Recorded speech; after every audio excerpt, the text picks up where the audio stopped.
Hello, everyone. Thanks for joining. I have been working in the financial software industry for quite a while, mostly in derivatives trading. And I have been developing lots of software for banks and hedge funds regarding trade execution, pricing algorithms, trading and risk management, trade routing and ordering. And one thing that always strikes these days is still how slow things are. I mean, you know it yourself. You buy, let's say, a stock. Until the stock settles, 2 days, sometimes 3 days are over. And as a big believer in the blockchain technology per se, I think that the settlement periods will come down to, well, maybe minutes. But it will still take some time, especially convincing the establishment of the banks and hedge funds that this is maybe even a good thing. And one can use the blockchain smart contracts, especially, to actually accomplish that.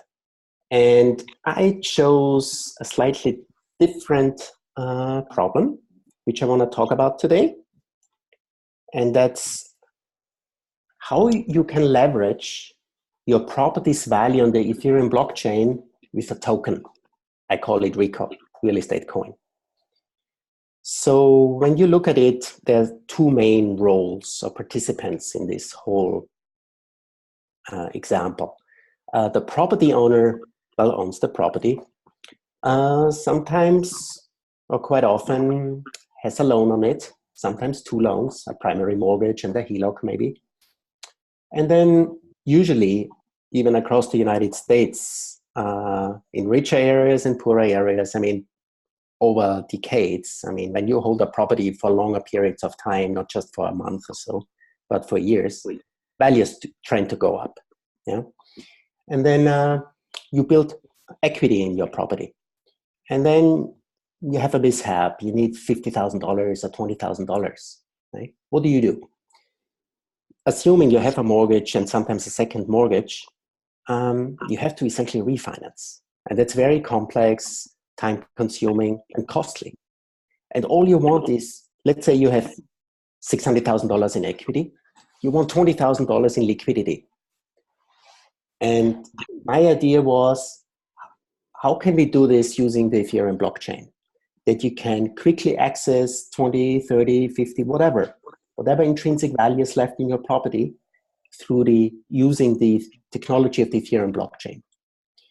And for an investor, or I call it also a traveler, kind of similar, you know, they would be on the buy side of the RECO coin. Yeah, so they would buy it maybe for slightly different purposes or reasons. The investor probably to diversify his or her real estate portfolio. So instead of buying a whole property and paying, say, sometimes millions, you buy a fraction of it. But a fraction in many properties at multiple locations, so you have a much better hedged portfolio. And a traveler, you can redeem, for example, your token or RECO coin for renting a particular property that's part of this RECO realm, or this RECO world, if you like. And sometimes these properties are located, let's say, at vacation destinations. And sometimes they're located, let's say, in Manhattan. Let's say you're going there for business. And instead of Airbnb or an expensive hotel, you just choose one of the properties that are available on the RECO blockchain and then redeem your coins to pay for it.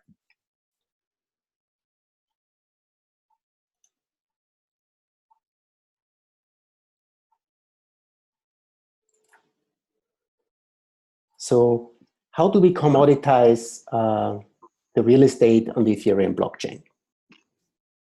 Let me get going.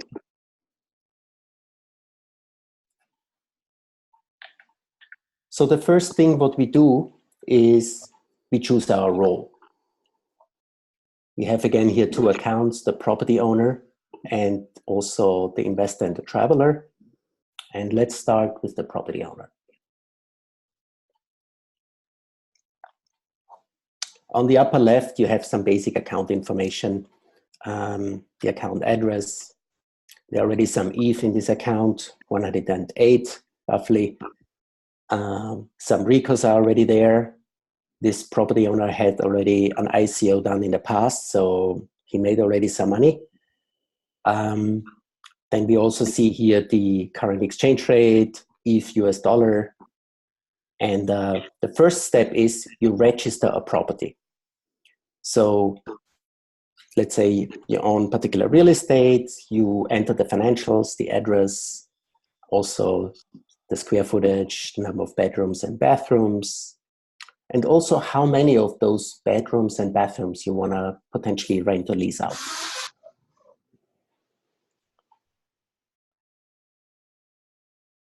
And then here build up a portfolio of 3 properties, one in Palo Alto, one in Lake Tahoe, and one in Hawaii. And then you can also go through the property details. You can potentially update property details, etc. So now this property is part of this token. Now, the next step is to collateralize it, which means the following.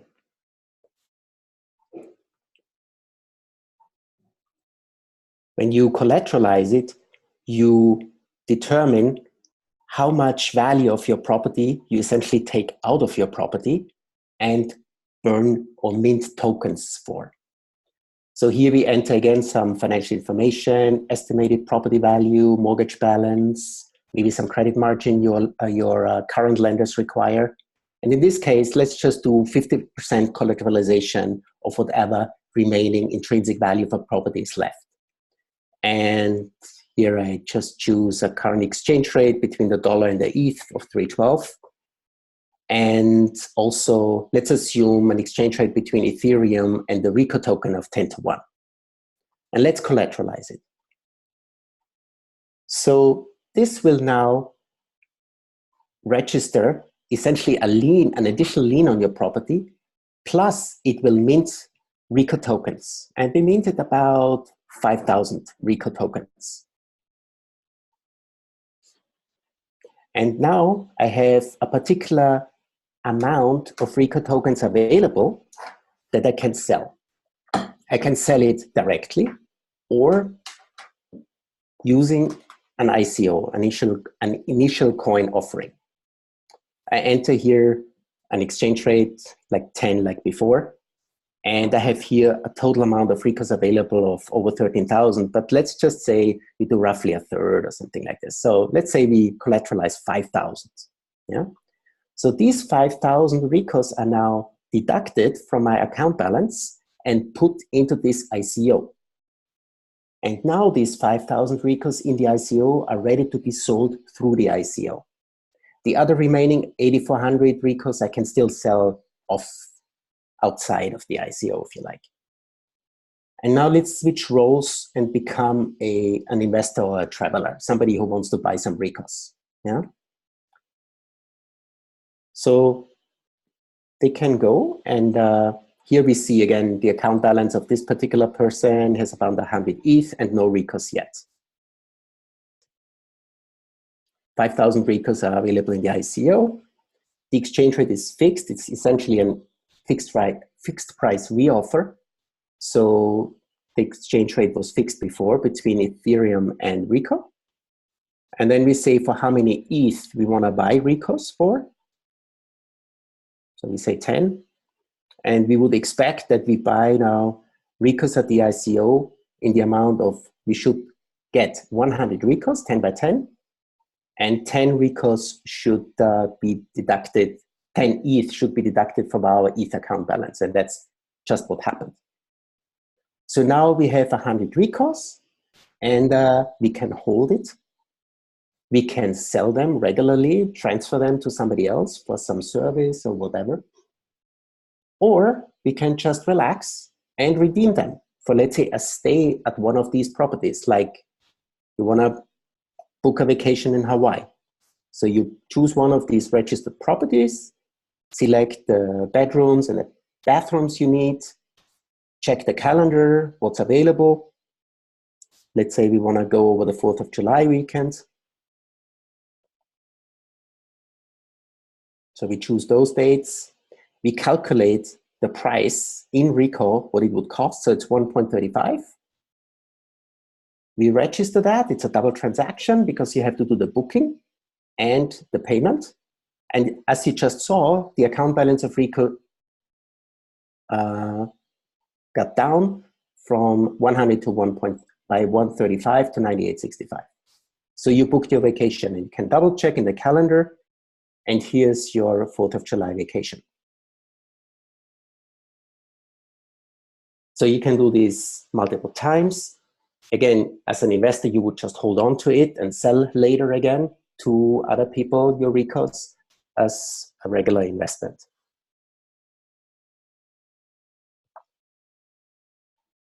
And now, as a last step, we want to switch roles back again to the property owner. Let's say you sold a lot of your RECOs. In this case, we didn't sell that many. But whenever you're done, you can end the ICO. And that does two things. It transfers the raised Ethereum, in this case it was only 10, and adds it to your account balance. You will remember it was 108 before, now it's 118. And also the unsold tokens or RECOs get also transferred back to your account balance. And that's why we are back at 13,378, a little bit less than before, exactly 100 less before. So this demonstrates two roles, how you can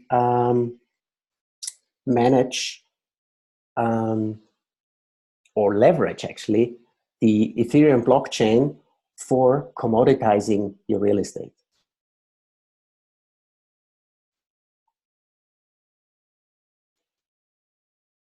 So to summarize, the key of this whole idea is that people could use their equity in the property and quickly issue coins and sell those participation pieces, if you like, these coins or tokens to other people in return for either other cryptocurrency or even for fiat currency.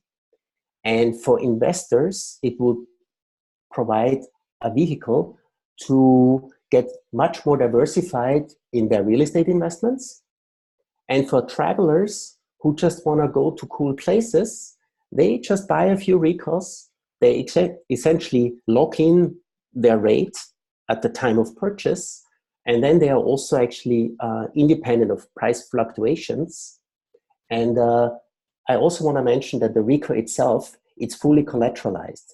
So it will not happen that the RECO will wildly fluctuate like what we had the last 2 days with Bitcoin again. Because the RECO is backed by the intrinsic value of the properties that are part of the RECO token. And when somebody would sell the property, RECO tokens would actually then be destroyed. So it's backed by real estate value. And that's why we also think RECO is not really a speculative instrument, but it's a long-term, either a good vehicle to invest in real estate or also to lock in a price where you can then spend your vacation or your business trip and use your RECOs to pay for your overnight stay instead of going to a hotel or using Airbnb. There's still a lot of things to work out. I would love your feedback, and also if you have some good ideas, please keep contacting me at info@uni.com. Thank you so much. Thanks, WD. Open it up for questions. Anyone?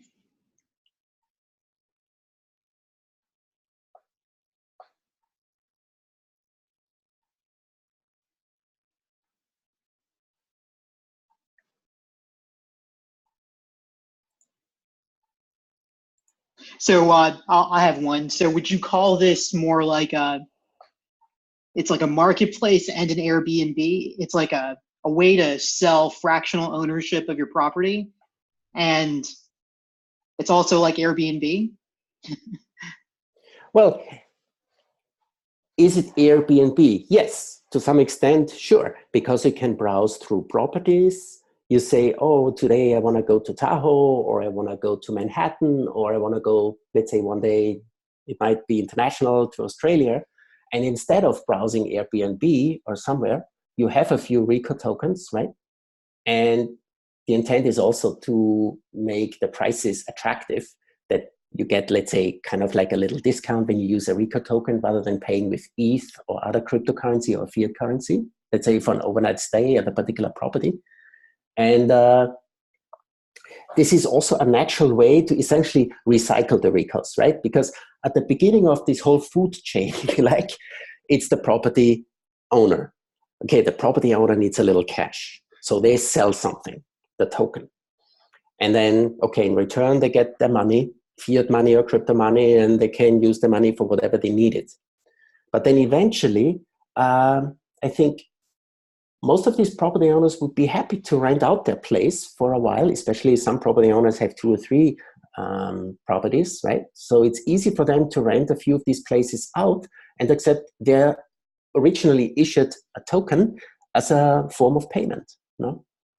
And that way, they would actually then recycle back the token that they once issued and get it back. Of course, they wouldn't get any lease or rent money for that, but I mean, that's actually, it's like an IOU they issue, right? And then they redeem it. Very cool. Other questions, anyone? And I just want to add also, what's really important here is that the RECO is backed by the collateral, by the sum of all the property's intrinsic value. No? And when somebody would sell a property, that's possible. But then as they have to pay off their mortgage loans, they also have to buy back then whatever RECOs they have outstanding, they have to buy them back at market price. No? And then their property is essentially lien free, and then they can essentially complete their transaction. And then those RECOs that were associated with this property, they would actually then, once the property is taken off that registry, if you like, they would then be destroyed. So there's not really this inflationary pressure building. No? The only way that actually the RECO should go up, logically speaking, is when actually real estate in general, or at least of those properties that are in this registry, when those real estate values go up. And guess what? When the real estate market would go down a little bit or a little more, then the RECO value, everything else being equal, would also go down. No?